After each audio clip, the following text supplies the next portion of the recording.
Yes, ma'am, I'm here. I'm here. Hello. Achha. I'm here. Okay. So let's start. As we all know that this is the very first day and the second shift of MMTT program on NEP 2020 orientation and sensitization program.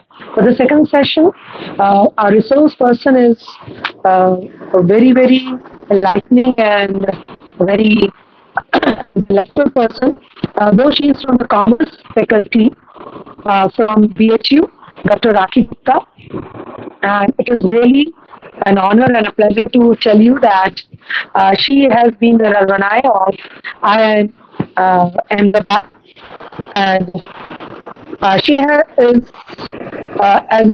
served as an editor, and at present she is also serving in as an editor in many international journals that publish from Singapore, United Kingdom, and India.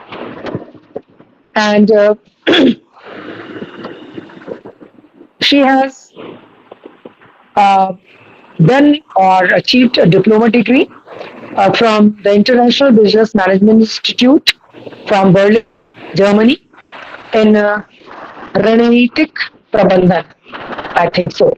The word it has been given to me, and in many uh, that organizations or universities, she has been there and she has given her lectures in many of the open universities in Mauritius,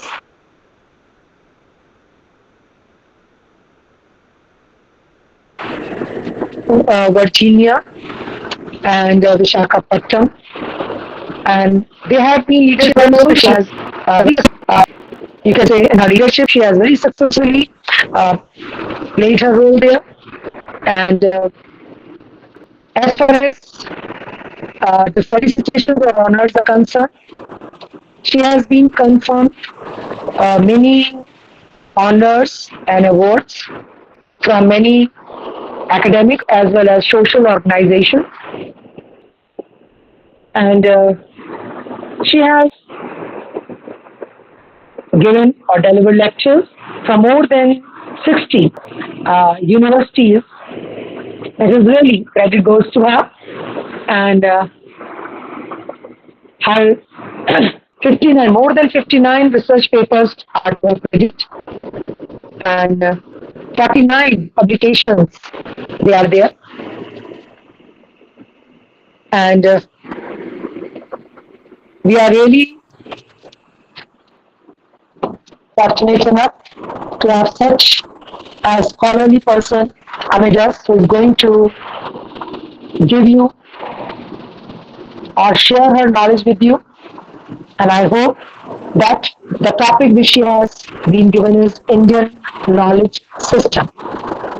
So you will be able to understand and you will be able to know that what our Indian knowledge system was and now how it is working and how it has been transformed and had been made relevant to the present age and scenario. So over to Dr.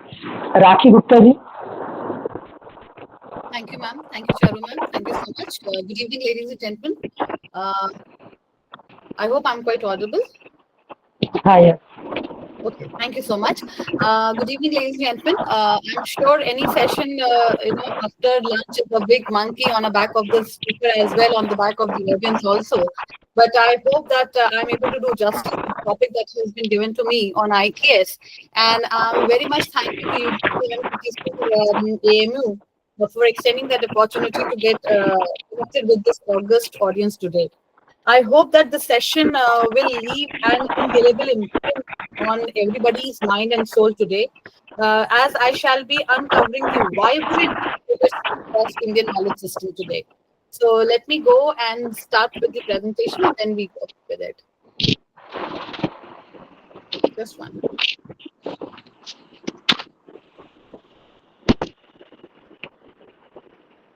So the topic is a very, very pertinent topic, very, very relevant topic, Indian knowledge system, the mental health and stress management. This is the word which I added myself here today. And as I told you that I just hope that, we have a great learning session today and I'm able to leave that imprint on your mind and soul, all related with our Indian knowledge system. So let's go ahead and check out. It says a smile is a handshake with your face. So, before I start with my session, I would like to greet each one of us, my august audience here, respected faculty members, the research scholars, and maybe the administrative staff. So, I'm extending a big smile to each one of you. Please accept this, and I just hope that we have a great learning session today. Whenever I go for any of the session, my motive is not that immediately that I should come and bombard my audience with a lot of concept of Indian knowledge system or maybe any other topic. So what I generally do is, because for another 1.5 hours we will be tuned together. So what I generally do is I give or devote 2 to 3 minutes, to break that ice amongst us. So I would definitely like to go for an ice breaking session, and for in that, what you're supposed to tell me, you're supposed to tell me. I'll just be devoting 2 to 3 minutes so that I can start off with my session. There are a lot of interesting things that I have put in my presentation today. I would like to know what is your name and which place are you joining from, and I just want to know about one truth and one lie. So I want my people who are there. I just don't want this session to be just one-sided affair. So I just wanted to break the ice. So let me put this presentation down and let me come up to you all. So anybody, let me see. Okay, so all those people who can hear me, can you just type number one in the chat box, please? All those people who can hear me, can you please write number one in the chat box? Yeah, okay. Neelam madam, Sarita madam, yes, Vartika madam. Okay, Anshu, Ida, okay, okay. 5, 6 of us. We are around 63 of us who is connected today. Number one in the chat box. If you're able to hear my voice, please type number one in the chat box. Thank you so much. I think we are all right. Okay. Meenakshi Sharma scan. Okay, so we are almost 10 to 15 of us who was quite active, because I know the tables have already been turned and we generally just log in the session and just leave it. But okay, I just hope that we go ahead with it. So anybody, very quickly unmute yourself. Just tell me what is your name, from which place you're joining, because this is very essential, because I come from a background where, people, they are very important. So is my audience also. Good evening, ma'am. Yes, ma'am. I am Dr. Sarita from Amroha, UP. Okay. Good evening, ma'am. I am assistant professor from KIT College in Gurugram. Tell me about your Sarita madam. Tell me one truth and one lie about yourself. I told you, like you're supposed to. You're supposed to. The truth is, I am lecturer in BEd department, and the lie is, I am a celebrity. Okay, so nice. Okay. Next one, please, very quickly. Good evening, ma'am. Good evening. I am Kirti Rajibajaj from Batayu, a research scholar. All right, Kirti. So tell me about your truth and lie. One truth, very quickly. You don't have I am a research scholar, and I am a fashion influencer. All right, so that's a lie. That's it. Okay, great. Very. Let's move on to the quick next. Let's move on to the next one, please, very quickly. Anybody can unmute yourself. Yeah, I can see Anuradha madam's video. So Yes. Good evening, ma'am. I'm Professor Anuradha Singh from Gokuldas Hindu Girls College, Moradabad. Okay. Coincidentally, I share my alumni with you. I'm also from BHU, and wow. It's so good to see you. One truth about me is I'm a very hardworking and straightforward person. One lie about me is I'm very patient. Oh, so this lie is about me also. I'm very patient. So we can understand the underlying meaning of it. So nice to get it connected with the alumni of BHU. I hope so that nice, we have a good session today. Yes, ma'am. Okay, anyone else? Very quickly. I don't want to, because there are so many people who type number one. Let's have a quick run through. There were so many of them. Yes, anybody? Yes, Dr. Gunjan. Yeah. Yeah. Good evening, ma'am. I'm Dr. Gunjan from Bareilly, and I'm assistant professor. And ma'am, one truth about me that I am very honest towards my work and dedicated. But the lie about me is that I'm very sensitive and emotional. That is the lacuna of my character, I think so. All right. Wonderful to have you, ma'am. Wonderful to have Thank you. you. All right. So, very quickly, anyone else? We had the introduction from three of us. There are so many: Charu, Minakshi madam, Sneha Rastogi, all these people who, Dr. Suniti, ma'am. Okay, I'm assistant professor. Note, okay. We'll see the finish of the moment. Okay. So, So one thing, please. Yes, you can. Yeah. I'm Professor Charu Mehrotra. I'm the principal, Gokuldas Hindu Girls PG College, which All is right. organizing this program All right, as ma'am. a co-organizer of this program. And the truth about me is that I'm very hardworking and straightforward. All And right. the lie about me is that I'm very cool. Acha. That's a underline meaning I could understand it. Very cool, huh? Yeah. Okay, so ma'am, let's have a very cooling session today. Thank you so much. Okay, I think Dr. Rakhi Gupta, madam, also type number 1. Uh, Yeah. Good evening, ma'am. I am Dr. Meenakshi Sharma from Gokuldas Girls College, Moradabad. I am professor of political science. Okay. About me, I would like to say I am very hardworking and honest to my work. All right, ma'am. Very nice. And what about one lie? Uh, One lie. Sorry, uh, one lie. I can't say anything. All right. Chale. Okay, so anyone else is willing, or shall we start with the session straight away? I've got a lot of things to go ahead with. So that's so nice seeing people connected from Moradabad, Bareilly, and alumni of BHU. So I hope that we have a great time together, right? So, and I hope that I finish up the session well on time, so that as I told you, that I'm trying to give you a different overview of the IKS, because it's a very, very broad topic, and a lot of interesting things are there. So let's go ahead and check out. Just 1 minute. Okay. All right. So that was one slide that we had, that, the greetings from my side to the August audience. And we had a small ice breaking session, people joining in from the different parts of the country. Now, we all need oxygen to breathe, right? So we all need oxygen to breathe in life. So as an academician also, or maybe as a person who's attending any of the workshop, or anyway, we need oxygen for excellence in life also.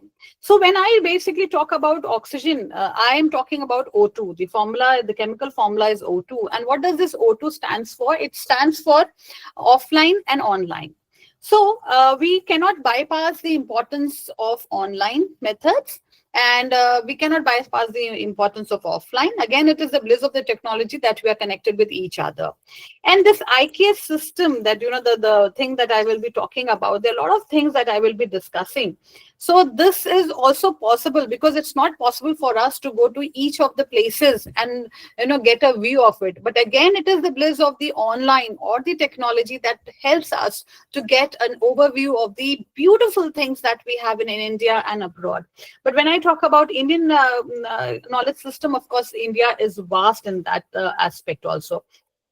And we have to see that, there are a lot of things that India has survived for so many years, and different civilizations have taken place or survived for so many years.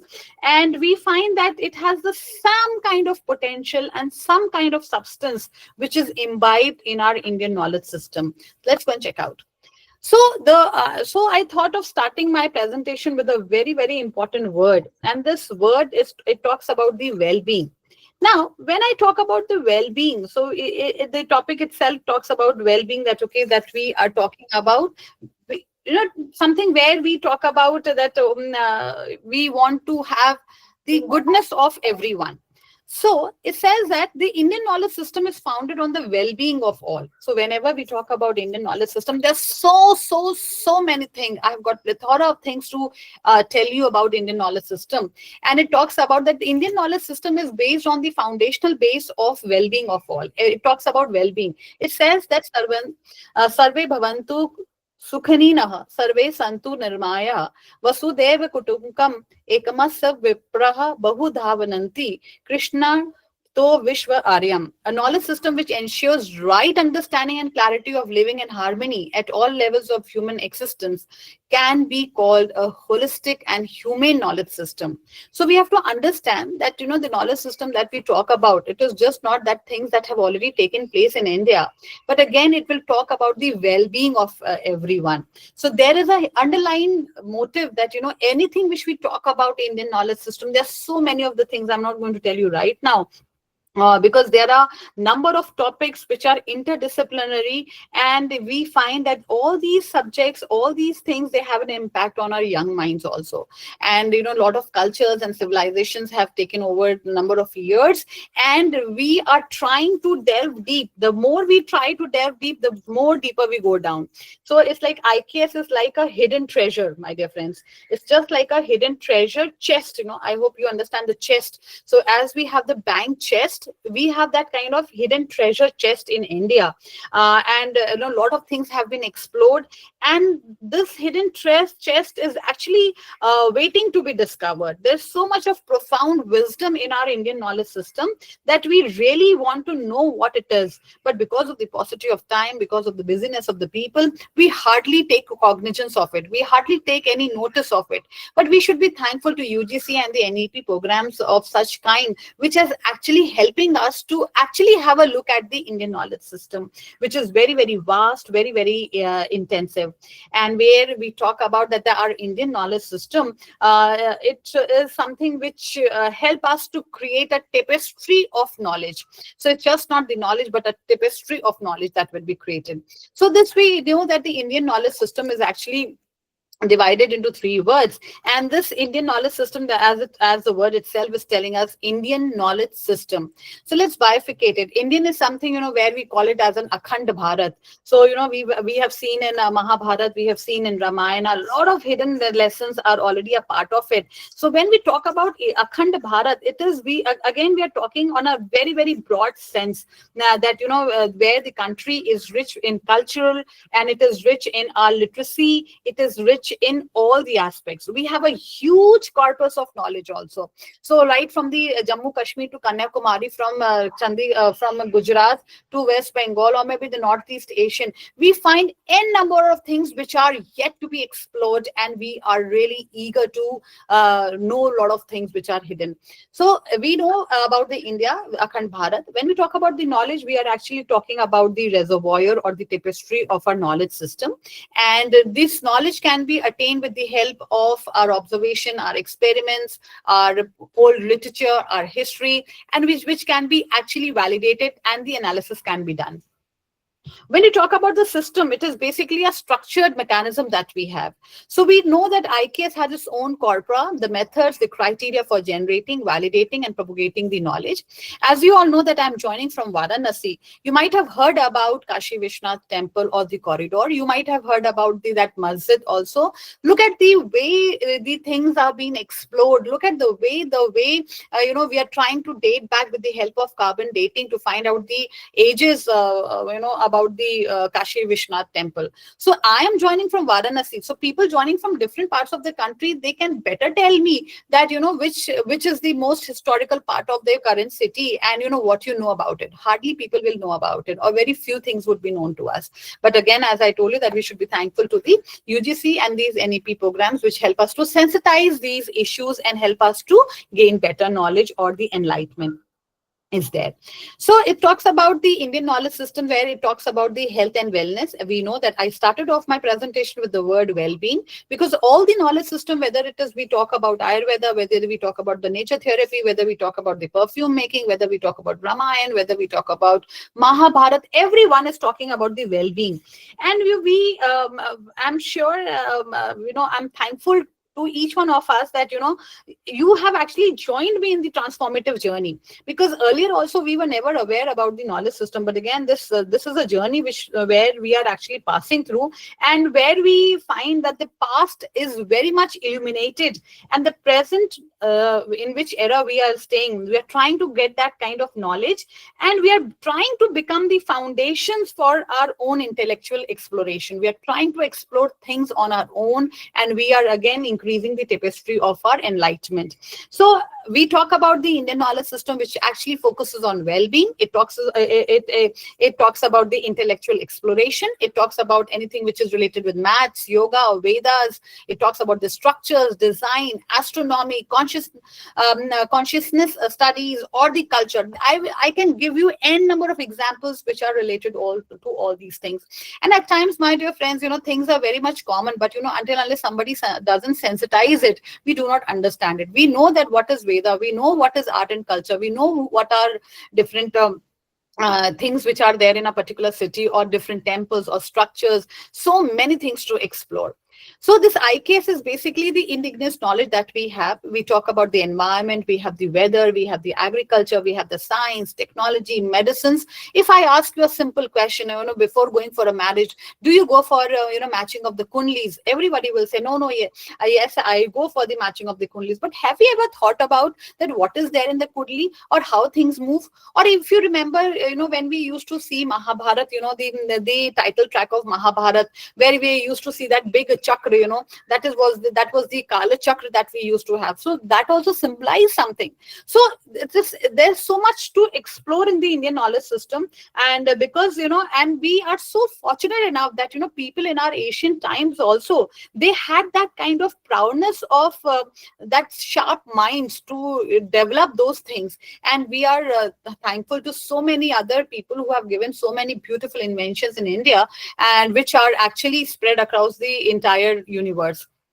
Then this IKS is also about the cosmology. It's about the spirituality. Why do we meditate? Why do we sit with the hands? Or why do we do different kind of pranayams? What does it help into? So all these things again are part of IKS. It's just that okay, Baba Ramdev is saying, so that is why we are doing it. It's not like that. There is some kind of hidden meaning which is there, which our forefathers, which our ancestors have actually explored it. And as I told you, this IKS is basically for the intellectual exploration. We are not going to write any exam related with IKS, but the more we study, the more we get fascinated to it, and the more we go deeper down, the more it is we are desirous of digging it, because there's a lot of wisdom, there's a lot of profound wisdom, and of course the knowledge base is huge, and it is changing also very fast. And then lastly, we talk about the social part, the law, politics, traditional council structures, leadership, everything. We might be studying, I'm from commerce background, commerce and management background. I might be studying a lot of books on that, but imagine long back when we talk about maybe Vidur Niti. You remember Vidur Niti? In that, especially that epic. So even Vidur Niti actually talk a lot about things. We talk about politics, we talk about Mahabharat. Mahabharat is one of the excellent examples which tells us they are actually the literally masterpieces, very rich in poetic language, very rich in their narrative skills and dramatic elements, which actually resonate with the people across the generation. And we can get a lot of insights from the Ramayana and the Mahabharata also. So if I ask you what is ancient Indian wisdom, so ancient Indian wisdom, the word itself is telling us that ancient Indian wisdom, I have just put a small GIF of Red Fort, Delhi, but there can be other things also in this ancient Indian knowledge system. Now let's go ahead. So what it is, if I ask you a simple question that, what do you think about the ancient wisdom? So what answer would you like to give it to me? Can you all hear me? What according to you is ancient wisdom? Anyone, please? Hello? Hello? Can you all hear me? Hello? Yes, sister. Yes. Yes, you're audible. Yes. So can you tell me what according to you is ancient wisdom? If I ask you, what do you think about it? Anything in your own words? The culture, the practices that our ancestors used to follow, and the rational reasoning behind that. Yes. Okay, the rational reasoning. Yes. Okay. So what else, sir? What is a good name? I cannot see the face. Neither I can see the face nor I can see the name. So please give your name. Yeah, Dr. Akshat Desai from North Cap University, Gurgaon. All right, sir. Associate Professor of Marketing over here. Okay, marketing. So we are almost from the same, sailing in the same boat. So actually, when we talk about this ancient knowledge system, is basically more about the faith. Like we talk about the faith system. Don't do this, don't do that, but still we follow it, right? So again, it's a kind of faith. It's a mythology where ancient people, they talked about Ramayana and Mahabharata. It's about the religious beliefs that we have. We still talk about, for example, just 2 days back we had Janmashtami. We celebrated Janmashtami at the stroke of midnight at 12 o'clock. So again, it is talking about some wisdom, some knowledge. It is giving us some kind of critical thinking, helping us to understand why we are doing it. But still, at times, if we do not understand, then also we do it, because our forefathers have actually told us to do it. If we talk about the wisdom, if we talk about the knowledge, if we talk about the different schools of philosophy, if we talk about the culture, if we talk about the wish for Shanti, so there can be n number of things. So there are a lot of things which we do and which we do not do. So basically, where is it? So if I talk about the ancient wisdom, so if we talk about the ancient wisdom, so I talk about where is it? So at times we feel that it is still there, and at times people, they feel that it's actually gone away to glory. So we know that this IKS has a lot of potential, lot of substance, and it is actually important for our survival also, because it talks about the Vedic civilization that survived long years back, and there were so many years, there were so many practices, lot of things, they were based in Vedas. There was a lot of Vedic literature. A lot of things have been drawn from different aspects. For example, religion, mythology, society, astronomy, n number of things are there. I'll give you n number of, I have put a lot of things on my slides also. I'm sure you will enjoy seeing those slides also. So we find that the Arishan can we say that it has got gone away to glory? It has got extinct? So the simple blatant answer is yes, because no one is bothered. Everyone is so busy with their respective lives. Is it comprehensible? Yes, it is, because we are making a concerted effort to understand it. Is it too difficult to call it out? No, it is not, because there has to be a will to understand. And why do we need it? Because of our personal intellectual exploration, as I told you. Because, we talk about a lot of things related with our tradition, maybe dharmas, the moksha, the karmas. We have got a lot of spiritual mythological gurus also, who are very, very much prominent on our TV. So what are they talking about? They're not talking about any Vedas, but they're talking about something which is actually influencing our tradition, influencing our mindset. That was rightly said by Sir. Anything which is helping us to understand why things are there, what tradition was followed, and what we are supposed to do it now also. So we proceed with it. So why do we need it? Because of our personal exploration. Then what do we do with our Indian system wisdom? Do we abandon them? We leave it like this, or we just study in the history books and leave it because we have to pass with good flying colors? Or do we worship it? Do we actually do that worship? Even today we see so many Hindi movies also where Gita ki saugand kha ke kehta hu ki main jo kahunga sach kahunga. So again, do we actually worship those things, or we glorify our past? We take privilege. We feel proud that okay, we have got such an illuminous past. We are so proud of it that these things were actually taken place in our country. As I told you, it's a kind of a hidden treasure, and I'm so proud of it. Or we take positions without knowing them. We just say, okay, this is in our country, but okay, I am not concerned with it. It is not like that. So it is actually our history and ideologies which actually help us to get that kind of identity of our Indian culture. Our ancestors, they were very, very different from the current generation. So what things that they have actually done in the past, we cannot reiterate them in our future. We can do different things in a different way with the help of different technologies, but anything which was done long back, when we never used to have a computer, we never used to have a calculator. At that point of time, I'll show you the pictures. At that point of time, people had that kind of prowess. They had that kind of foresightedness that okay, they could actually envisage that okay, in our coming times, the Akhand Bharat would be like this and this. So at times, it's quite strange, my dear friends, that we have to take some extra efforts to understand the IKS, because every day, we do not go for the IKS unless we do not have sessions like this, because that's not a part of our studies also. So if we go back to our IKS, let's go back to the Vedic literature, where we might have heard about a lot of words like Vedic, Vedas, and Upanishads.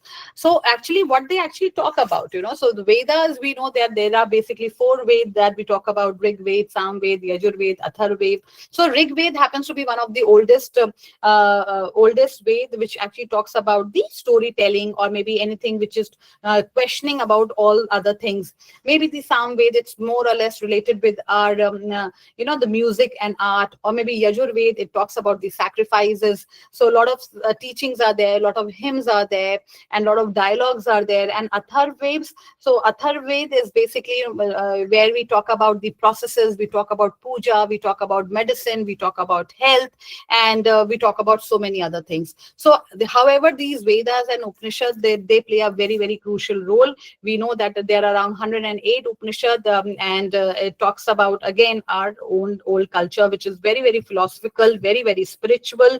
And a lot of prayers are offered, and a lot of mantras are done, a lot of sacrifices are done in order to get some kind of benefit. So even we have something which is known as the Purans also, my dear friends. So if I talk about the Purans, so we know that these Purans, again, they contain a lot of knowledge of the Vedas. So Vedas, again, they were written by great people of our time, and these people, these Vedas, they are still prevalent in our lives also. And these Upanishads, as I told you, there are 108, 10 to 12. They are very, very important. We talk about Brihadaranyaka or Mundaka, about these things. Now, one of the very, very striking feature of our Indian knowledge system is that there are different philosophies of these schools. So these Indian schools of philosophies, there are around 9 of them, and 2 of them, they are very, very prominent. So in these prominent philosophies, Indian philosophy, it actually comprises of the vast range of the systems and traditions that we used to have. So one was orthodox and one was heterodox. So orthodox is like Astic. We talk about Astic and Nastic. So they talk about the Astic schools and the Nastic schools. And however, there were different schools with different thought processes. And there were actually 6 orthodox schools which were known as Shat Darshanas. And we had heterodox schools also: Charvakya Darshan, Jain Darshan, Bodh Darshan. All these darshans, they are a part of heterodox. So when I talk about heterodox, these are basically the Gnostic school. We have to bear one thing in our mind, that Indian wisdom, basically from our ancient texts, is like giving us a lot of knowledge. It is offering valuable insights into a living, or offering which help us to have a very, very balanced and a meaningful life.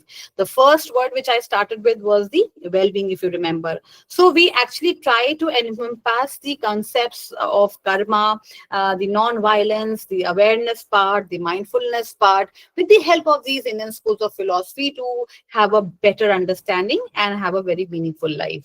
So these orthodox schools, they talk about Nyaya, Vaishnika, Shankhya, Yoga, Mimamsa, Vedanta. So these Nyaya, for example, orthodox school, it talks about the Astic schools. They actually they focus on logic. Okay, what is the logic behind particular thing? Cause and effect relationship. Then Vaisheshika, based on the atomic energy. Now, what it talks about the dualism between the consciousness and the matter. So it talks about the universe. It talks about the human. It talks about the systematic analysis of the reality that we have. And then we have got Samkhya. It explores the universe and the human experience that we have. Yoga, we all know, maybe with the help of air, or maybe doing some mudras, which actually emphasizes the practical techniques for our self-realization, which gives us some kind of mindfulness and mental peace. And when we have that kind of mental and physical peace, our discipline is actually maintained. And then we have got Mimamsa. These are the things which are actually based on Vedic rituals. Like, for example, even if we have a Indian wedding, we'll take 7 feras. So again, it's a part of that. So we are trying to interpret Vedas, what it is said, why are we performing certain rituals, or maybe during Navratri, or maybe Durga Puja, maybe Dashera. So it talks about all those things. And then we have got known as the Vedanta. It actually explores the beautiful nature of our reality with the help of Upanishad. So where we think about the moksha, we think about the realizing the God, the ultimate reality, and we are trying to understand the concept of or what are the reasons why we want to explore God or realize God. We feel it from our within only. Then we have got certain heterodox schools. Now, these heterodox schools, they are based on the idea of liberation, right? So they are like a right philosophy, right knowledge, and right conduct. So in the case of this Jainism, my dear friends, they were they believe in high austerity. I hope you understand austerity. Or austerity is basically, even they believe that I do not even have to kill a small ant also. They believed in such high austerity, and they believe in, as I told you, they believe in non-violence. They were very, very disciplined people. They believe they believe lot in karmas and reincarnations. Then the Buddhist, we know, Lord Buddha, he was focused on the noble truth. He believed in the noble truth, and he believed that he believed in achieving the nirvanas. So I come from a place from Varanasi. So when we have Sarnath, so which is basically based on the rites of the Buddhism only. Then we have the Charvaka, though this is also known as the Lokyata. So here in this, what happens is they believe this school actually rejected the authority of the Vedas, and it believed in the sensory perception. Okay, what we see, what we feel, they believe into all these things. So these were the few schools of Astic and Nastic, that is the orthodox and the heterodox schools that we had. Now, why, there's a very, very pertinent question, right? So why do we have this IKS for young learners? Why UGC is focusing so much on IKS for Indian youth, or maybe for us also.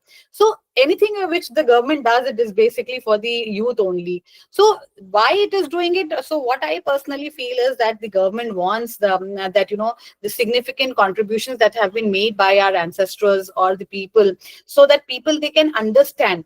So they want people to benefit, especially the youth, by fostering that cultural pride. Okay, I come from India. The moment you go out of the boundaries of the national country, you feel so much of proud, saying, okay, hello friends, I'm from India, I'm from US, I'm from UK. This is a very practical approach I'm telling you. So we feel, because we want to foster that kind of cultural pride in our youth, and we want them to be very, very skillful with their practical skills while they are chasing the challenges of a modern life.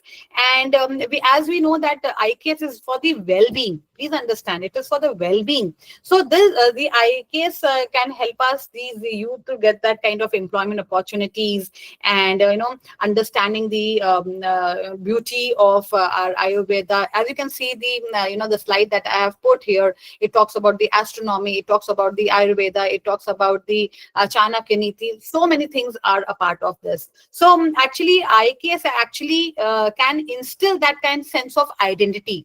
Okay, I come from a country like India, which is very, very culturally rich, and there's a cultural connection that I have. And why I'm talking about the cultural connection, because we are all so busy with the globalized world. So that is why this IKS Indian knowledge system is very, very pertinent for these young learners. And we need to be very, very proud, or we need to take that kind of pride in introducing our youth to the India's rich culture that we have, or the heritage, the traditions, the philosophies. Because when we tell them these things, only then they will foster that sense of belongingness and pride. So for example, I'll just talk about, a lot of things are there in the IKS also.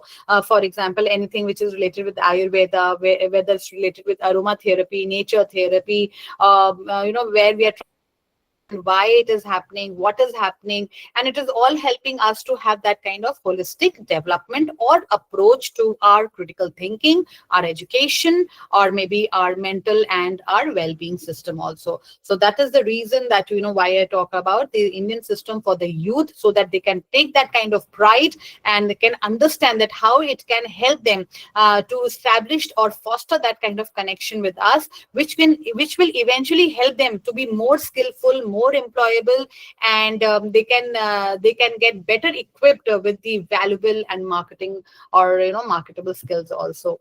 So these wisdom, it talks about the know why is it happening, what kind of knowledge do we have, what kind of information we are going to have, and this data is going to help us to make the decision making. So at times, like we said, okay, we should not do it because it has so and so effect. So why we are doing it? Because again, we have seen this. For example, somebody will say, okay, galat nakshat mein shadi ho gaya. So why we are talking about this? Because again, this IKS is based on the programs of cosmology. It is based on the movement of the stars, movements of the planets. So how we do come to know about it? It is coming from our centuries, and we are inheriting, and that is getting percolated down to the also. So for example, in other words, what we can say is that we are actually promoting the heritage technology. So heritage which we have, we are promoting that, and we are earning a lot of money out of it. We are getting a lot of tourism is getting a big boost because we are showcasing them the India's cultural heritage. For example, if you go to the Taj Mahal, maybe your ticket is 50 rupees, but maybe somebody coming from US, it is for $10. So again, we are encashing it. We are so proud of it because we are promoting that kind of heritage technology. So this knowledge system is important because the information that we have, it can be used for the various purpose in our daily lives also. So this cultural heritage is, again, I told you, we take pride in the cultural heritage. We can solve modern day problems. Have you ever thought of the Vedic maths? Have you ever thought about abacus? Have you ever thought about the tricks that we have in maths? I think I never did it when I was in school around 25 years back. So, again, those things are still prevalent. It is very, very much common in our education system. But the only thing is that we are not able to get the best out of it. So that is why IKS helps the children, the youth, the people like us to develop that kind of strong identity and understand the modern, understand the things which were used in past for the purpose of solving modern day challenges. Then it's a holistic pedagogy. We are talking about all the levels. So we talk about the experiential learning. We talk about the critical thinking. It helps us, it focuses us, it forces us to understand the practices of yoga, about chanting, about Ayurveda, because this IKS actually nurtures the body, mind, and spirit. These three things: body, mind, and spirit. So this will help us. Maybe, for example, if somebody says that, okay, you're not keeping well, you enchant this mantra. So why are we doing it? There is something in those powerful things in the mantras that we have. Maybe Mahamrityunjay mantra. Why we are doing it? Because we feel that it is going to help us to nurture the body and mind, and it will help us to correct our different planets that we have. So again, that's a part of our IKS. Then IKS will help us people to understand about the nature, about the truth, about the compassion that we have, and we will be definitely getting connected with the the local culture that we have. So we know that India has a Mairat cultural background. So I don't have to explain much about it, but we all know that.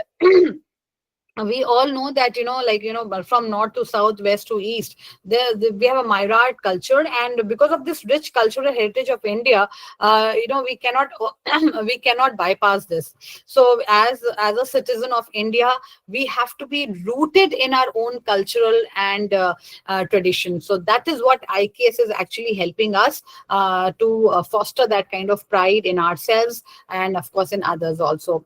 Then we have got something which is known as the neuroscientific neuroscientific benefits. Now, neuroscientific benefits, it talks about the meditation, yoga. People feel that, okay, let's meditate, we will feel relaxed. Okay, let's enchant, we will be relaxed. Let's do some yoga, we will be relaxed. So these yoga exercises and the postures will help you to de-stress yourself or reduce that anxiety level, and then things will move on. So again, we are establishing that kind of connectivity with all these things. For example, Indian astronomy, or maybe why we study about the movement of the stars, we study about the planets.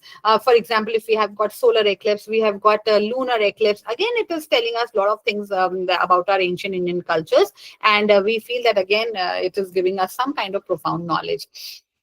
Then, if you all remember, on 1st of January, every year, I think most of us are August people, we are from UP, right? So UP, you might have heard about the Thakurjika calendar. So we bring that local calendar, and then we see the Panchang, okay, which is the right date to take this decision, okay, which asadi, which nakshat, all these things, again, they are based on our Indian knowledge system. They study the different patterns of our nature, of maybe stars, of the moon, of the situation, the timing of the festival. We never used to have Panditji long back, we never used to have Google long back. Okay, when is this long back? People used to tell us, okay, on this day the Diwali will be there, and this day the Eid will be there. So again, all those things, they are a part of our Indian knowledge system. So it's very, very essential that we familiarize ourselves with the local calendar, and people, they understand that IKS has lot of valuable insights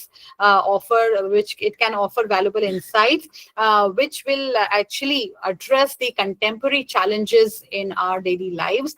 And a lot of actions can be taken, lot of solutions can be taken out for the better holistic development of the people. And it's very interesting to note that this IKS actually help us to do it in different ways, maybe with the help of storytelling, maybe by the way of debates, interactive session, or maybe training session like such. It help us to understand that kind of value-based education. Then we, as I told you, that about the students or the children, they should develop the understanding of that critical thinking skills, or maybe if you remember Mahabharata and Ramayana, it talks about the cultural literacy, critical thinking, rhetorical skills, personal reflection, so many things, and we find it like, okay, they are actually holding true today also.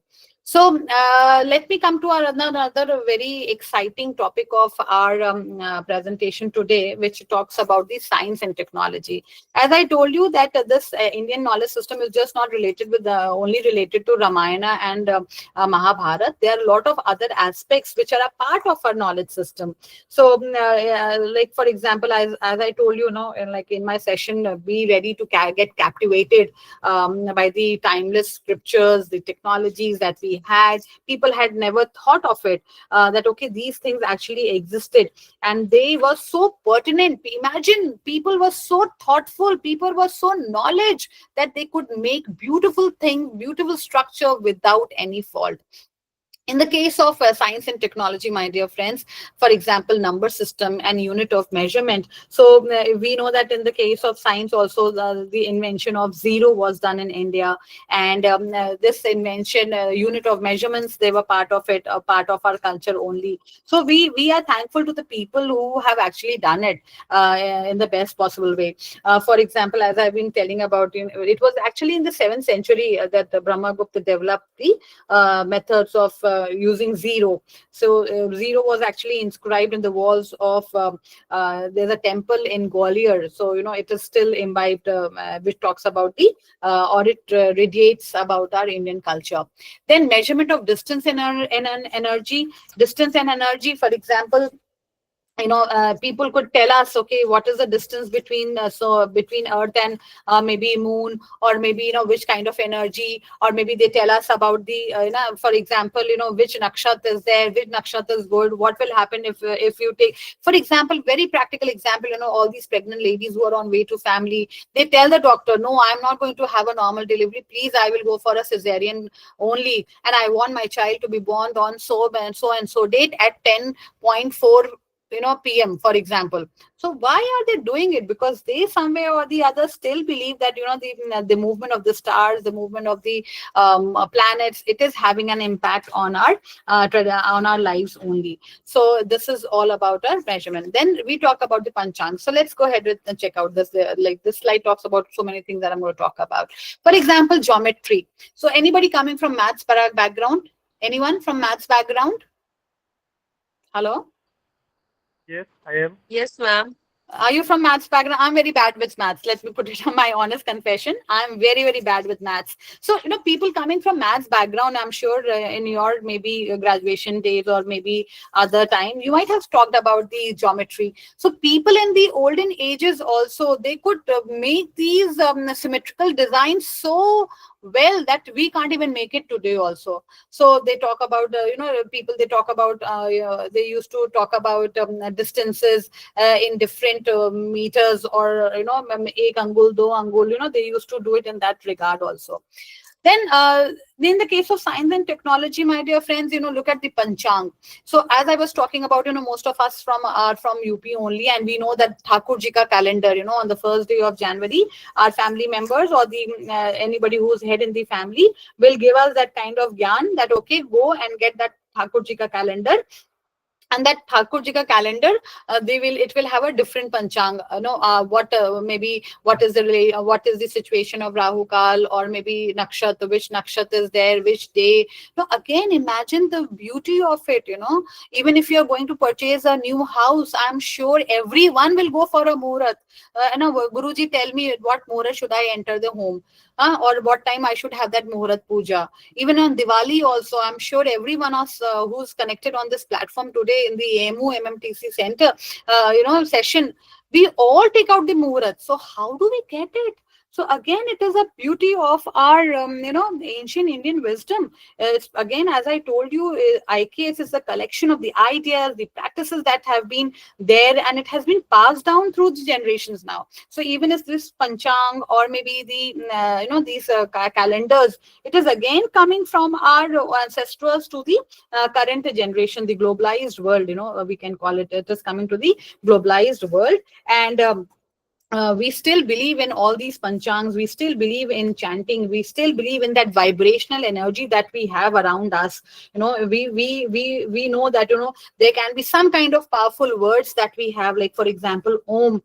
So again, if people they and chant, you find we're finding so much of solace in it. So ancient knowledge system is a timeless treasure that we have, and it is actually giving us that kind of overall happiness. The sensory organs, they are getting activated because this IKS again talks about the tolerance part, the ethics, the management part, and number of things. So these panchangs, they were so old, we can't even decipher what is written in this, but still we believe in our panchangs. So this panchangs, as I told you, talks about the tithi, it talks about the nakshatra, it talks about the vara. So we said, okay, my child was born in Rohini nakshatra. So if I ask you what is Rohini nakshatra, you might not be able to tell me, but still you're going to believe that, okay, if Guruji is saying, okay, you have your child on Rohini nakshatra at 10:04 p.m., you're going to have it. Again, that's the beauty of our Indian culture, that we still believe in it. And we know we have that kind of theory in our mind that in case if I do not follow it, something wrong will happen. So that's the beauty of it. Okay, so these, as I told you about these panchang, the gurus will tell you, okay, you keep on enchanting different words, maybe Gayatri month, Mahamrityunjay month, Om word. So all these things, they are a part of it only, and they give us a meaning to our meaningful life. Then topics related to commerce and management, this is my area. So we have been doing business since ages. Lot of things are happening. People have been managing a lot of things. For example, the rajas also, they managed everything. They managed the entire what do you call this? The entire court used to be a part of it. So in the case of commerce and management, we talk about the governance and administration, Kautilya Shastra. Kautilya, I'm sure we cannot bypass the importance of Kautilya Niti. I think somebody was from political science, some madam was from political science, Arthashastra, politically. So again, we go ahead and find out, okay, what did Kautilya say? We keep on quoting so many quotations from Kautilya Shastra. Then we have got Vidura Niti. Now, Vidur Niti, I'll show you other slides also in the Vidur Niti, where Vidur talks about so many things which are actually practically implemented, and it helps us to again to develop that feeling of compassion or maybe connectedness, or it gives us the answers to the various various problems.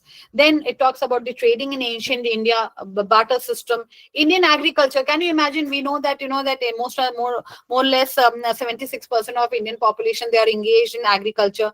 But what kind of tools they used long back? We are again oblivious about it. I'll show you the pictures.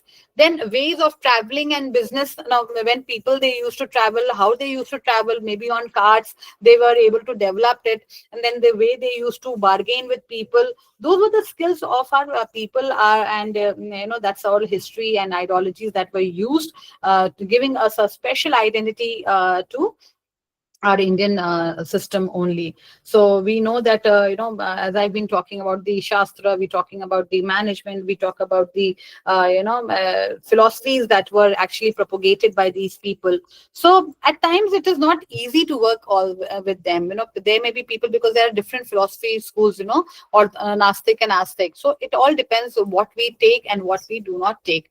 So I wanted to have a small activity for with you all. So in this small activity, what I want is I want you to answer these questions. So my questions are very clear one. So all those people, let me come back to you again. Just 1 minute, please. Okay, all those people who can hear me, can you please write number 2 in the chat box? Can you please write number 2 in the chat box? All those who can hear me. Okay.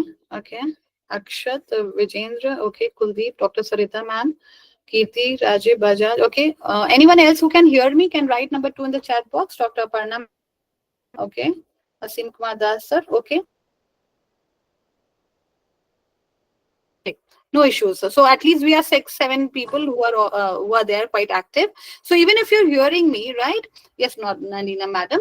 I want you to write in your piece of paper, or you can just tell me that how is the Indian mind and practices different from the West? Anyone, or what any Western thought has influenced the Indian thinking?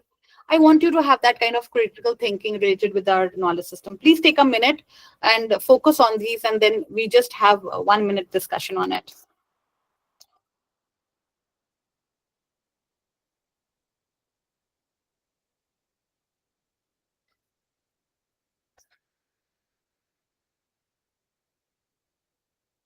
Okay. Shall we? Yeah. Okay. So tell me the question to the answer to the first question. How is the Indian mind and practices different from the West? Anyone, please. So Indian system, if we'll talk about is... Please tell me your name first, because I can't see. Yeah, Dr. Akshat this side. Right, sir. Right, sir. So Indian practices, if you'll see in other European or West, if you'll see, they're individualistic societies, focusing on individual, nuclear families, while we are basically just a and we basically caring the neighbor along with us, because if the neighbor is happy, you are happy. Correct. These are the practices that are prevalent. Means गांव में भी पहले कभी कोई celebrating all the festivities for, and they used to extend for and taking care of, if somebody is in suffering, taking care of them. That was there. Not there. Correct. If today's context we see with these nuclear families, live-in, and multiple concepts that are coming from abroad. There was a famous American sociologist who recently came and was devastated by looking at the current scenario, that we are losing grip on the strength that was our joint family. And so a lot of things are there. Then narcissism, you can see. Narcissism, yes. Very true. Very true. Very true, sir. We are copying. Yeah, thank you so much, sir. Anyone else would like to give how have the Indian Western thoughts influenced the Indian thinking? Anyone? Or do you consider yourself to be influenced by the Western thoughts? Good evening, ma'am. Good evening. Ma'am, in my thoughts that Indian ma'am, spirituality एक चीज होती है जिसको हम minds के through short करते हैं, और इन प्रेजेंट सिनेरियो आप अगर देखें तो हम लोग रेस्ट नहीं है, हमारा माइंड हर वक्त कंटेंट फॉर्म में वर्क करता है, Correct. लेकिन अगर वो पॉजिटिव वाइब्स के साथ जाएगा और पॉजिटिव डायरेक्शन देगा तो वो सिर्फ हमारे लिए बेस्ट नहीं होगा, हमारे कल्चर, हमारी सोसाइटी, हमारे स्टूडेंट, वो सभी के लिए वेलबींग होगा। तो वो जो स्पिरिचुअलिटी आती है, आई थिंक वो इंडियन कल्चर से हमें मिलती है। वो जो हम वर्शिप करते, प्रेज करते, उसके पीछे कुछ ना कुछ रीजन बिहाइंड होता है।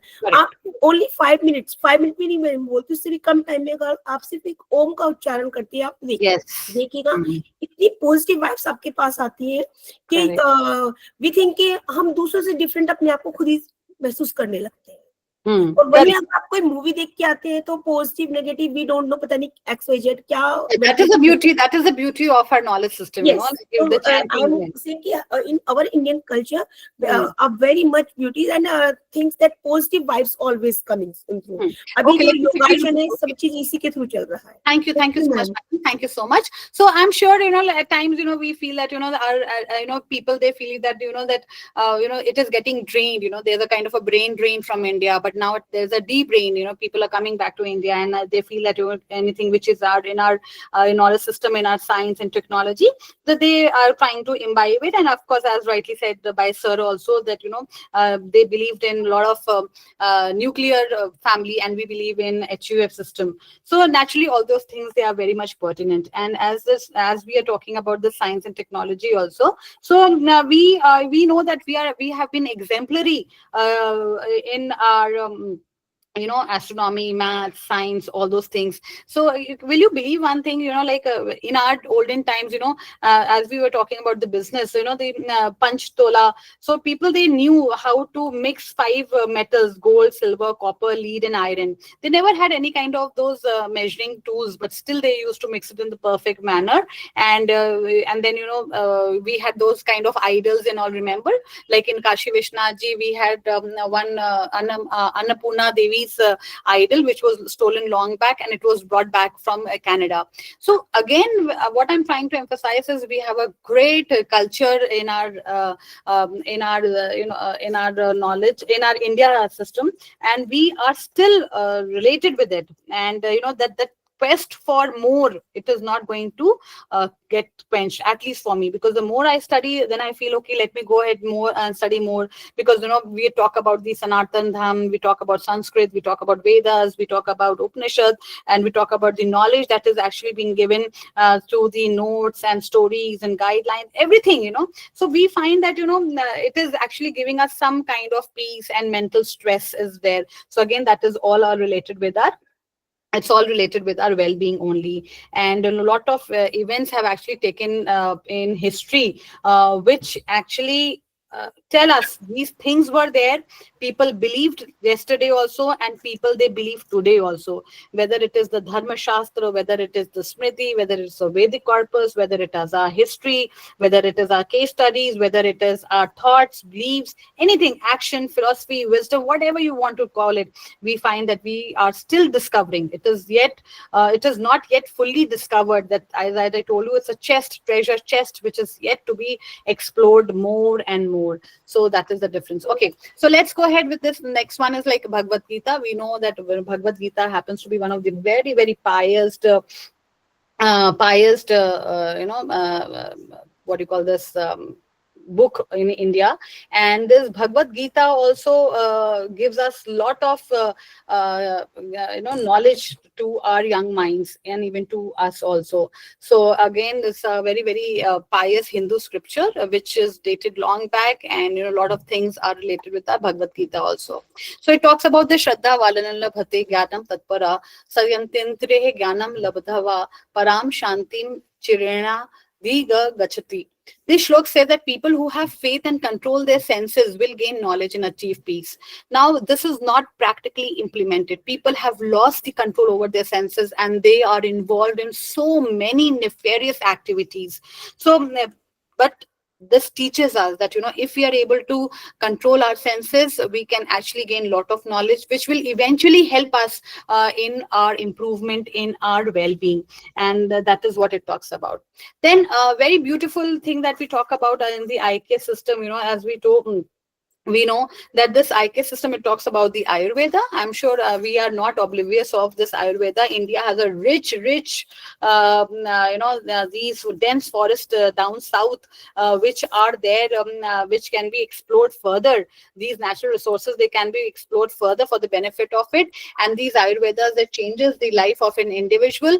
We even today also we have got a lot of Ayurvedas dispensaries where doctors are there, Ayurveda doctors are there, and they are giving treatment. So this Ayurveda is not related with any allopathy, but again, it is all related with the herbs, which are related with the plants. If you all remember Lakshmanji, Hanumanji brought that Jadi Booty for Lakshmanji. So at that point of time, we never used to have those kind of, MBBS doctors or MD doctors, but still they had perfect knowledge about all these things.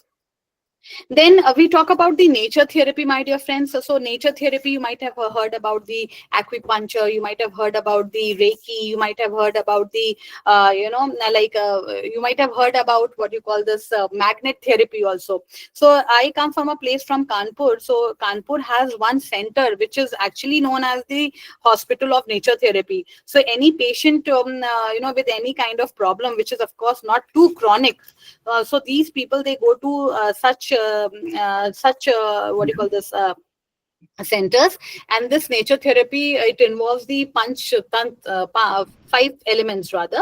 This Prithvi, Jal, Agni, Vayu, Akash, earth, water, heat, air, and space. And all these panch mahabhutas, they are actually used to cure different kind of problems. And like for example, as I told you, this this nature therapy, it can it can cure a lot of problems. For example, it can cure your breathing problem. It can cure your by giving some kind of massage, or maybe with the help of water therapy, water bags, maybe with the help of heat and fire. In five-star hotels, if you go, you might have seen that, sauna bath, sauna massage, all those things. So today people are actually encashing what was actually taught us long back. So like for example, we have got that mud bath, right? Reflexology, trekking, walking, waking, all those things again a part of it. So all these things, for example, this hydrotherapy, hydro is all related with water. For example, I know water is available in plenty. For example, new parlors, they are coming up. Okay, you come for hydrofacial. Now this is so strange. You're going to the parlor for 2,000 rupees. You come in for a hydrofacial. So what are they doing it? Again, they're encashing our old knowledge system. They're using water to detoxify our bodies and detoxify our skins. And again, they are making money out of it. Then Agni, for example, sauna bath, sun bath. People, they still believe that, okay, we need to, I visited Mauritius in 2016, and I was astonished to see that island was flooded with people from Canada, like they are basking in the sun for so long. So out of curiosity, I asked them, he said, we don't get sun. We know we need that kind of sun bath, right? So imagine that kind of thing. They also understand, that the sun is a very important source, and we need it to cure number of problems. Then, for example, Vayu, for example, acupuncture, press this button, press this point, even in hands, even in our legs, there are a number of points. If you press here, if you press there, you will get some kind of healing. Then Akash is again the spirituality, the meditation that we get. We keep fast. Why do we keep fast? We believe, okay, the God is going to get happy at it. No, it's not like that. Again, somewhere or the other, it is giving some kind of mental stress and mental peace. And these amazingly vast knowledge of our intellectuals in the past, they have have done immense work related to our IKS also. So as I was just talking about the Bhagavad Gita also, if you remember, Krishna ji telling Arjun, again, that was a kind of a knowledge purifier. So, again, that kind of thing was there in our Bhagavad Gita also. Then we talk about the mind body balance, the stress management techniques. I don't have to talk much about it. For example, some people, they believe in relaxation, some kind of mudras, yoga and tai chi. You just Google it, tai chi. Okay, they would be Chinese people. They will show you some kind of postures, and the moment you do it, you feel that, okay. For example, when we are scrolling our mobile phones, are you all listening? Hello? Yes, yes, that's right. Okay. Ma'am, Okay, Yes. I am thank you. listening. Okay, so for example, the moment you scroll your mobile, you will see that, okay, you just keep pressing your ears, you become young. So again, we are having some kind of impact in our mind also. Okay, that is a tai chai. Okay, you just keep pressing your ears and you will become young. So, and we do it actually also. So somewhere all the others, it is helping us to have that kind of emotional stability and relieve ourselves.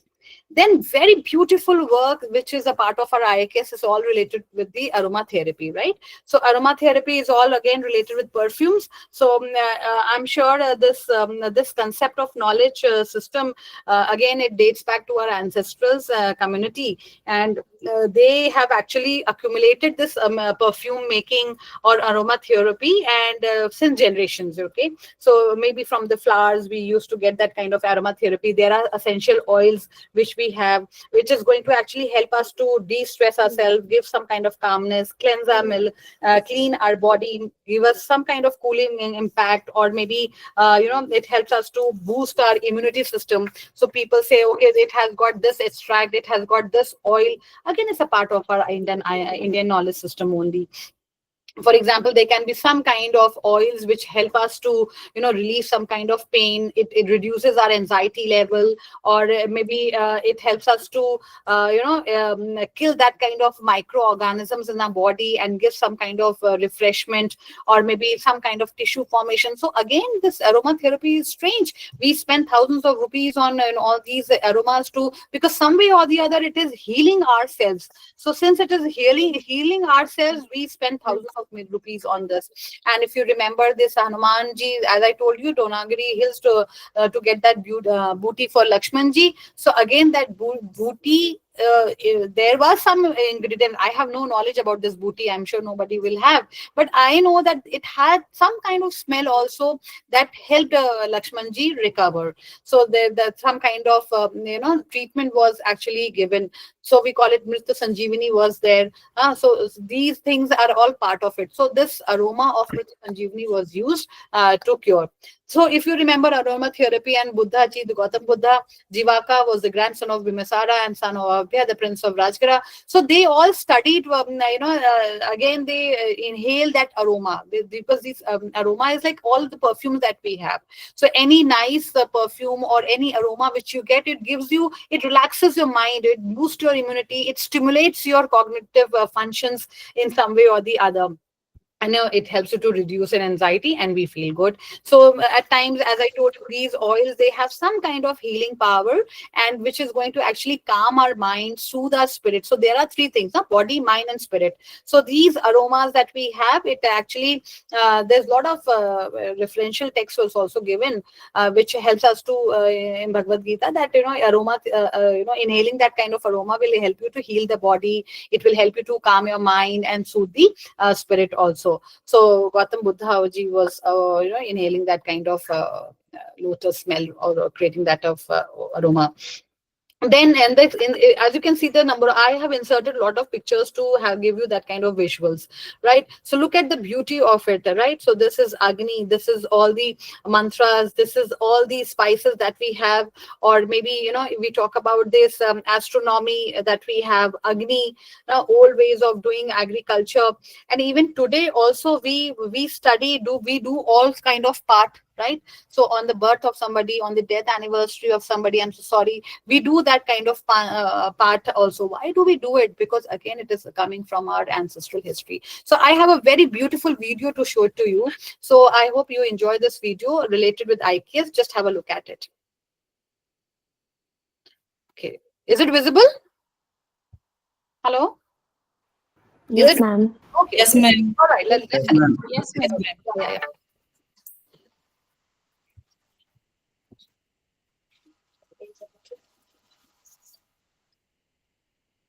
ये है गुजरात का पाटन, जिसे पहले अनिलपुर के नाम से जाना जाता था।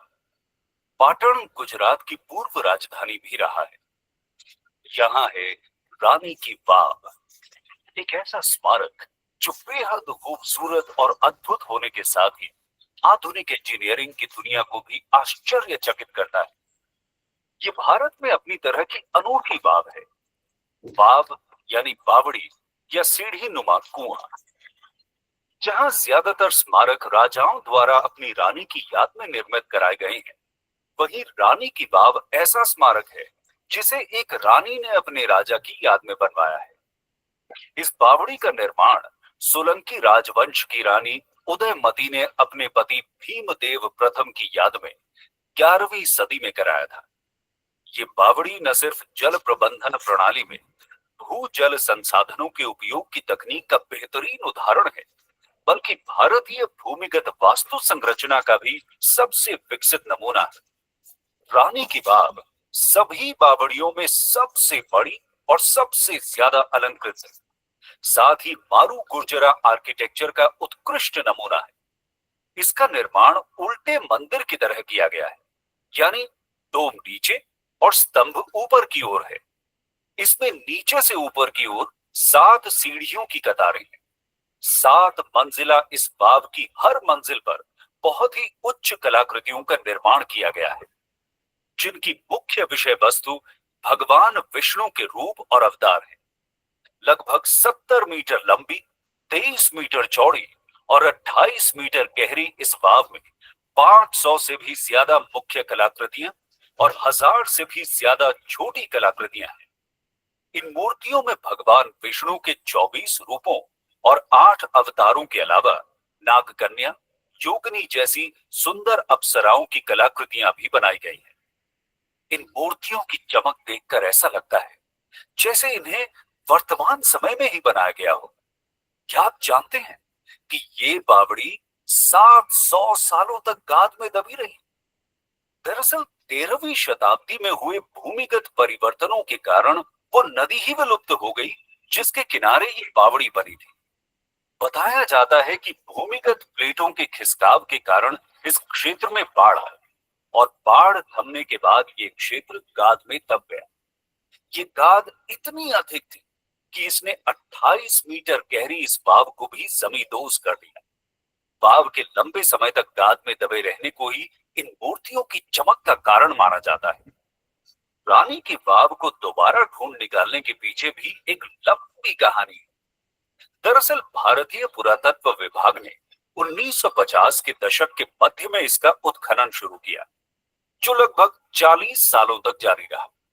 आखिरकार 1980 के दशक के उत्तरार्ध में पुरातत्व विभाग को सफलता हासिल हुई और फिर से ये बावड़ी अपने वर्तमान रूप में आ गई। बताया जाता है कि वाव में पहले 292 स्तंभ थे जिन पर ये मंजिलें टिकी थी, लेकिन अब 226 स्तंभ ही बचे। साथ ही अब ये बावड़ी पानी का स्रोत भी नहीं है। पूर्व से पश्चिम की ओर विस्तृत इस वाव के पश्चिमी छोर पर स्थित है ये कुआं, जो 10 मीटर चौड़ा और 30 मीटर गहरा है। कहते हैं लगभग 50 साल पहले इस कुएं में पानी जमा रहता था, जिसमें औषधीय गुण पाए जाते थे और इस पानी का उपयोग कई गंभीर बीमारियों के उपचार में किया जाता था। पानी में औषधीय गुण का कारण वाव के इर्द गिर्द लगे आयुर्वेदिक पौधों को माना जाता है। वाव की आखिरी सतह में एक गुप्त द्वार भी है, जिसे अब बंद कर दिया गया है। इस द्वार से एक 30 किलोमीटर लंबी सुरंग जाती थी, जो बावड़ी से निकलकर सीधे सिद्धपुर नगर में निकलती थी।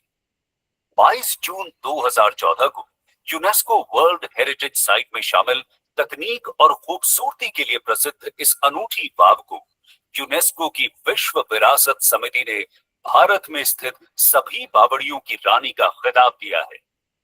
900 साल पुराने इस स्मारक से कई ऐतिहासिक पहलू तो जुड़े ही हैं। साथ ही ये स्मारक आधुनिक इंजीनियरिंग की दुनिया को चुनौती भी देता है। तो क्यों ना इस बार गुजरात जाकर इस बेहद खास और अनोखी बावड़ी की सैर की जाए।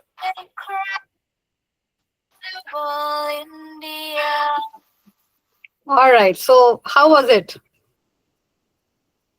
How was it? Wonderful, ma'am. Wonderful. बहुत बढ़िया, बहुत ही amazing. Amazing, right? So look at the beauty of it. Did you see the meters, 70 meters? The dome was down, the architecture, the technician, the beauty, the fineness. we are speechless. The first time when I saw this, I thought I'm going to include it in my session so that people can actually understand that India still has so many things which are hidden. I have showed you for the first time. My people from other places might have seen this. So look at the beauty of our Indian knowledge system. The lot of things. Okay, so that was yeah, thank you, that was very nice. I know. All right, so now let's very quickly proceed. I've got a lot of pictures to show it to you. All right, so that was it. Okay.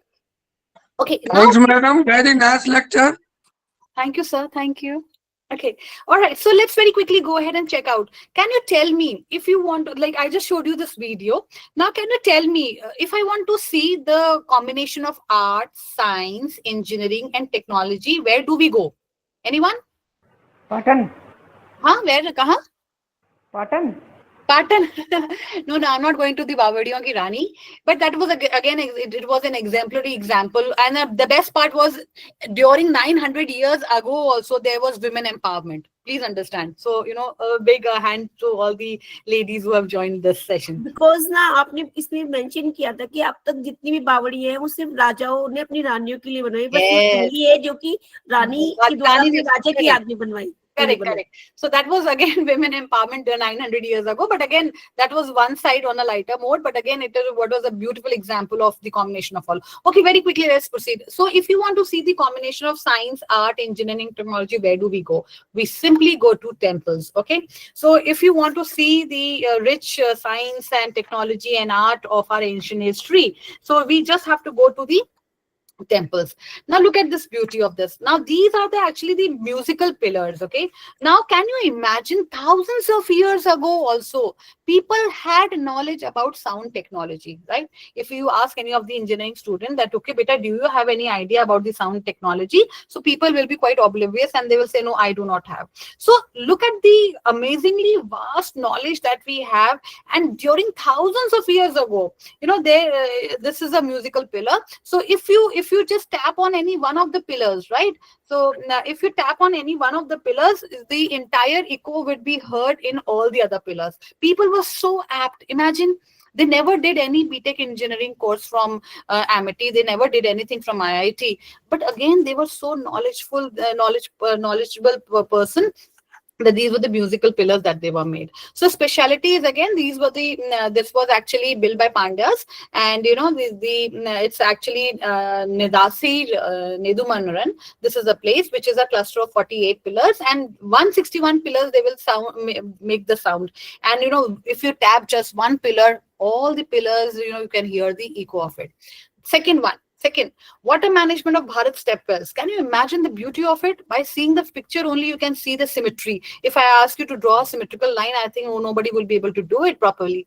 So people of our in ancient time also, they were so good at their ancient, or they were so good with their geometry, as I told you, or about the ancient science, you know, that they could make beautiful structures, and their thought process, you know, how deep to go and from where the water will come, so on and so forth. Next one. IKS in action. I'm sure you must have heard about this Konark temple, right? So Konark temple in Orissa, if you go there, you find, you know, again, it's a kind of a sun clock that we have, okay? So sun clock, you know, it was built in the 13th century. Imagine we are in the 21st century. And there was like the sun idol, and the magnets were used in construction. Can you imagine magnets? So many years back, people had knowledge how to use magnets and come out with this phenomenal structures which are eye-catchy today. And you know, we can by the way, you know, the way rays fall on the you know, the what do you call this, spikes, we can tell you that what is the time. Okay, and you know, the beauty of it, I have visited this Konark temple, my dear friends, and the first ray, it will go and it will be there in the Garbhagriha. If you remember recently, even in our Ayodhya also, you know, the scientists have made it in such a way that, you know, the Surya Namaskar or Surya Tilak, whatever you want to call it, it has been done. But today we are so abreast with the technology that we can do it. But thousands of years ago, people never had any idea about it, but still they could make out the timings that were done. The beauty of it, imagine 7 spirited horse with 12 pairs, 24 wheels. We know there are 24 wheels on it, because 24, what it symbolizes, imagine, this symbolizes 12 pairs of wheels. Okay, so 12 months. Then 24 wheels, 24 hours of a day, and 8 spikes or spokes, whatever, they are known as the pehras of a day. Look at the beauty, look at the deep thinking that people had, that okay, we are going to, again, connecting it with the time only. That's a beautiful example that I can give you of our Konark temple. Look at this, the rays falling on any of these spikes, or we can tell you, okay, it is 3 a.m., 4 p.m. Look at the kind of positioning that was done in this architecture. Look at the kind of the carvings that have been done. This is exemplary. So this is the sundial. Look at the another picture. Look at this beautiful temple. Can you imagine the kind of paintings they have done it? It's so good. The color combination, the symmetry that they have. And all these pillars that you see, it has been carved out of only single rock. So imagine the kind of effort put in, imagine the kind of creativity they had at that point of time. And being like, for example, in the AV also, as it is shown that it is 900 years ago, but still it seems that if it is made day before yesterday, like it just seems like that. Look at the beauty of the people of us, of our culture. So these were the few pictures that I wanted to show to you, and as we know that these things, they help us immensely, and these are the things. Okay, so probably it's getting 6. I'm going to end my presentation in another 2-3 minutes. So I have actually given you a lot of views related with our science, technology, aroma, or maybe perfume making, aroma, or maybe the cosmology, maybe our shastra, because talking about the IKS in our education system, infusing those things in our youth is very, very important. So just I'll be finishing my presentation in another 2 minutes. All those people who are able to hear me, I will request you, do not take your eyes off my presentation right now. Let's go. Look at the first picture, IKS and mental peace.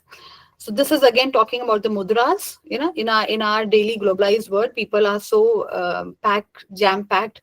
They are so hard-pressed with the presentation and the work. Again, doing some kind of mudras will give you the highest delight to the mind, body, and soul, or the spirits that we have. Second one, IKS and digital healthcare. So this is again the Ayurveda that we talk about, the different kind of oils that we extract. These people, these corporate big houses, they are encashing our IKS only. So for example, if you have a kind of forest essential company where you go and buy a small cream, it is of 2,000 rupees. What it is there? It will say, okay, it has an extract of this plant. It will have an extract of this plant. So again, they have taken it from our ancestors only, from our people only. So these is again this knowledge system is helping us to cure our minds. Look at this beauty, Brahmini numerals. Okay, so with these they were in the 3rd century. So again, Hindu Arabic system, at times people, they use it today also. So 1 2 3 4 5 6, and then people were so well versed during that time. Now this is, I'm sure, Gurukul system.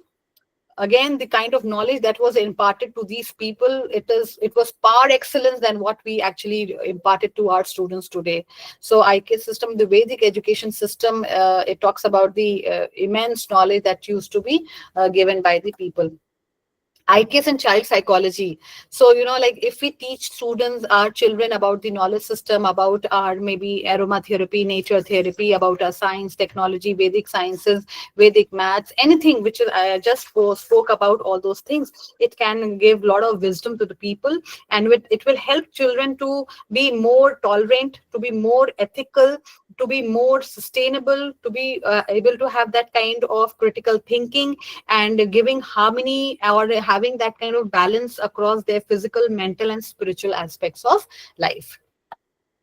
Then Vidur Niti, as I was just discussing, it talks about the life management skills. Okay, so Vidur, who was a Vidur? He was the one who was there in our epics, and a lot of things have been said. For example, Yasa Yaham Priyam Pritama, Tasyaham na Priyam Pritama, na cha Nitin Naradipte, na cha Dharmam, न च साधुम, अर्थात जो व्यक्ति अपने प्रियजनों की आवश्यकता को समझता है, वही जीवन में असली सुख पाता है। यह श्लोक यह सिखाता है कि सभी संबंधों में समझदारी और नीति पूर्वक आचरण आवश्यक है।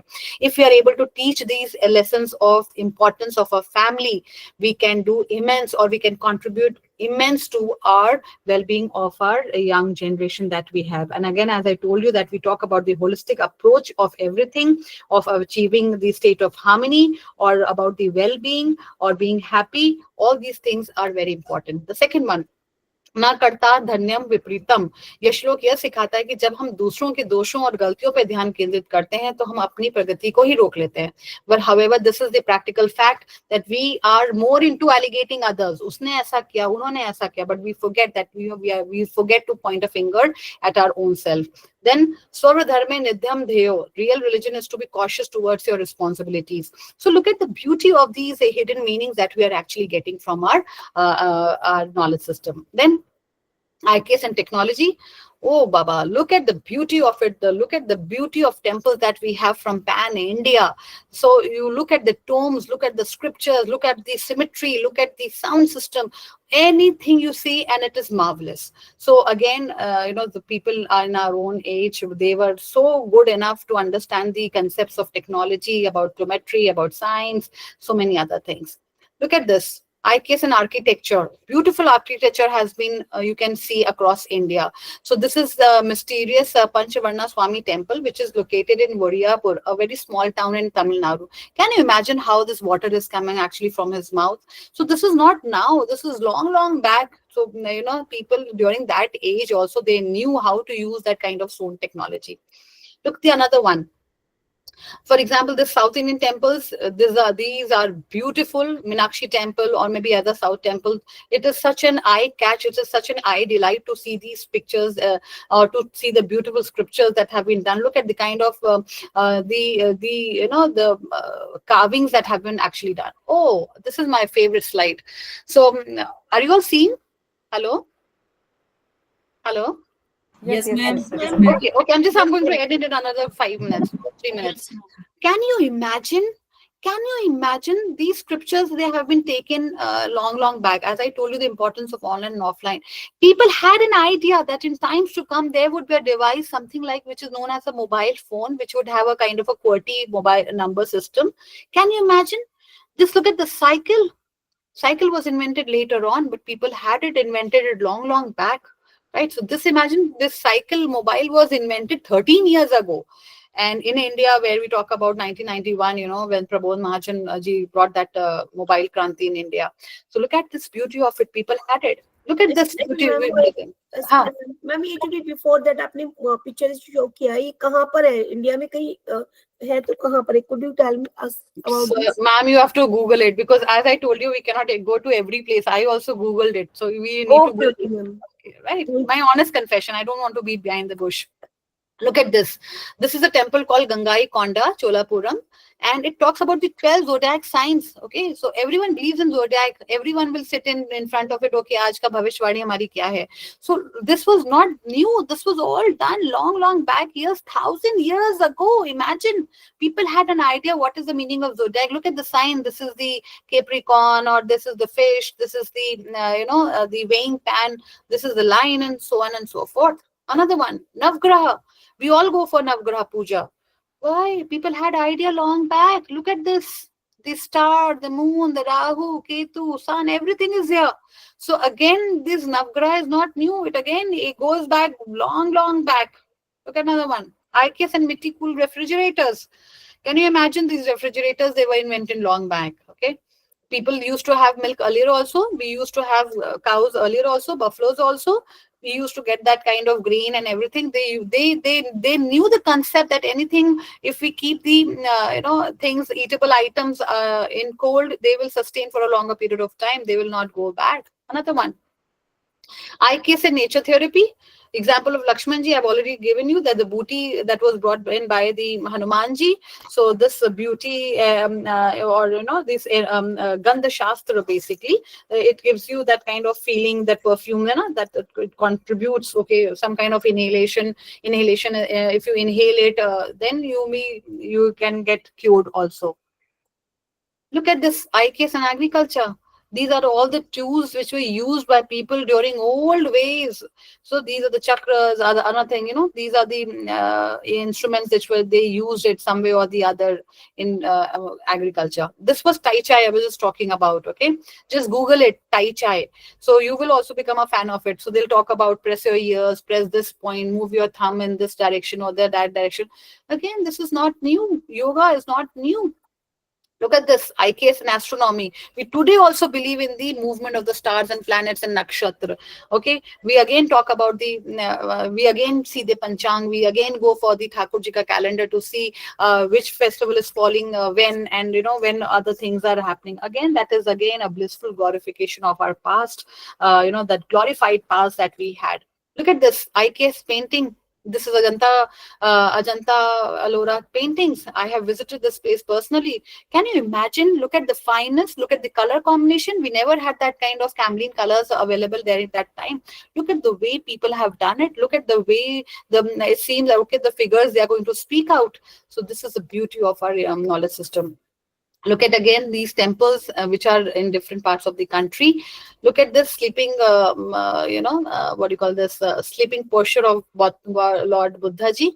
So again, it talks volumes about our rich culture. It talks about the way, or in other words, we can say it actually truly radiates our history. Now, this is the Kailash temple, Ellora. Oh, what a beauty to watch this. I really wonder, how they must have made this temple during thousands of years ago. Look at this mathematics. Look at the beauty of it. So at any point of time, it's a 4x4 matrix. The moment you are going to calculate it, the answer will be 34. 12, 16, 13, 3, 34. 12, 11, 7, 14, 34.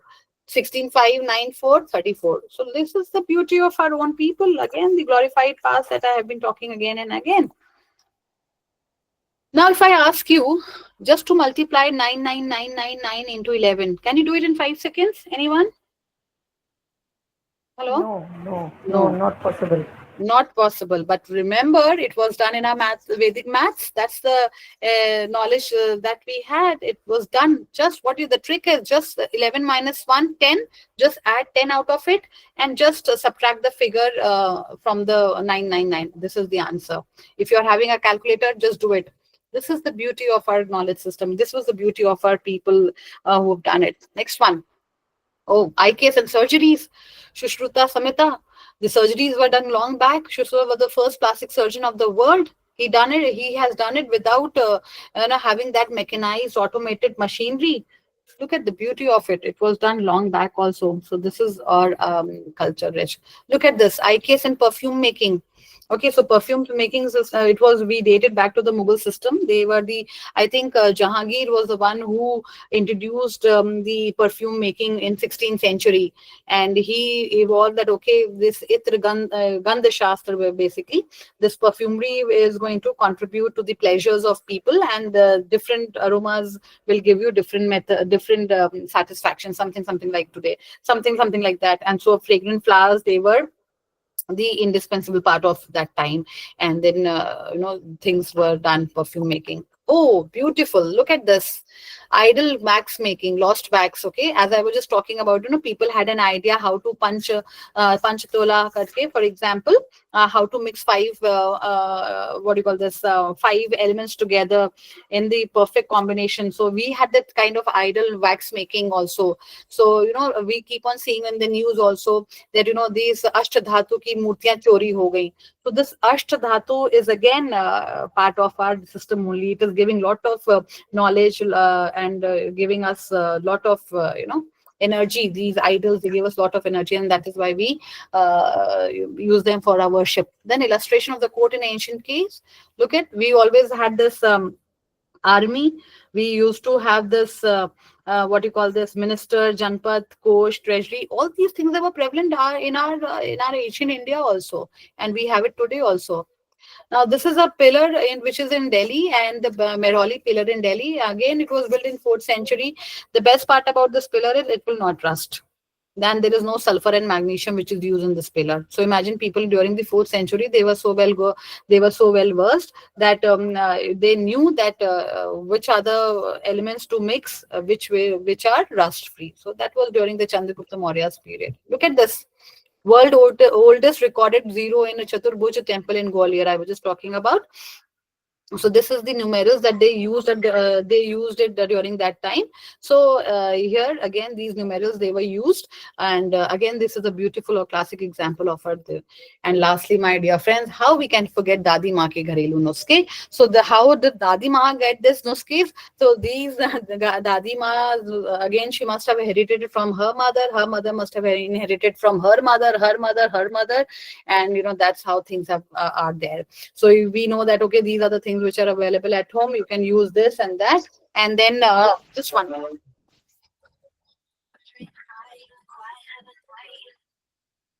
So these Dadi Ma ke nuskes, they are very much prevalent in our daily lives also. So we are thankful to our ancestors. So that's all I have from my presentation, my dear friends. So it says that make excellence a habit.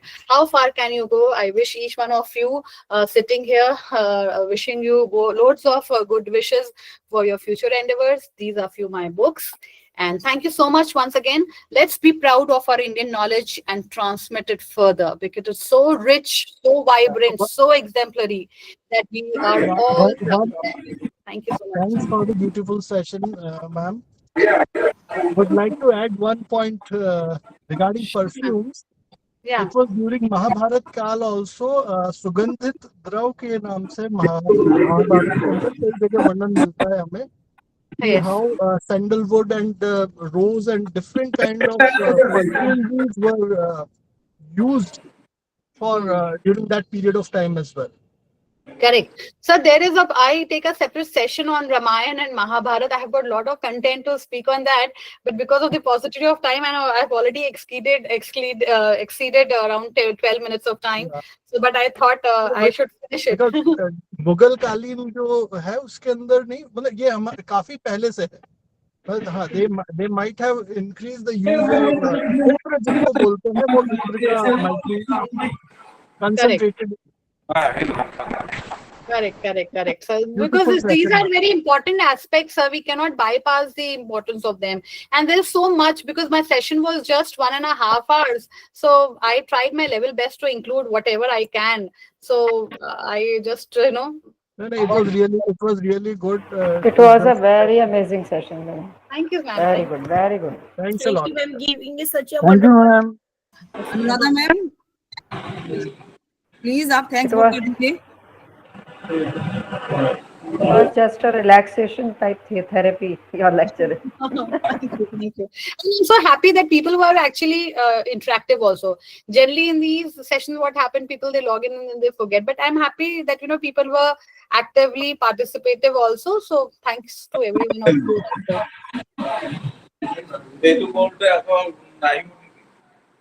Yes, thank you. So thank you. Thank you, ma'am. Thank you ma'am. आवाज नहीं आ रही Anuradha ma'am. इतना बढ़िया session ma'am, जैसे एक सांस लेके दूसरी लेना भूल गए. Now it is the time for the ceremonial and mandatory Thanksgiving. Yes. Esteemed resource person, Dr. Gupta. Thank you, ma'am. Enthralled to your lecture, I was reminded of the American physicist Robert Oppenheimer, the man behind the discovering of the atomic energy. Right. After the bomb was tested, he was heard quoting Bhagavad Gita. Imagine. So thank you, ma'am, for reminding us about the modern relevance of Indian knowledge system and reminding us that the knowledge trove of the ancient civilization that India has always contributed to all spheres of knowledge, be it mathematics, governance, be it astronomy, medicine, architecture. We name it and we have it. Now, correct. From times immemorial, IKS, as I understand, has been holistic and inclusive, as opposed to the utilitarian and rational outlook of the Western world.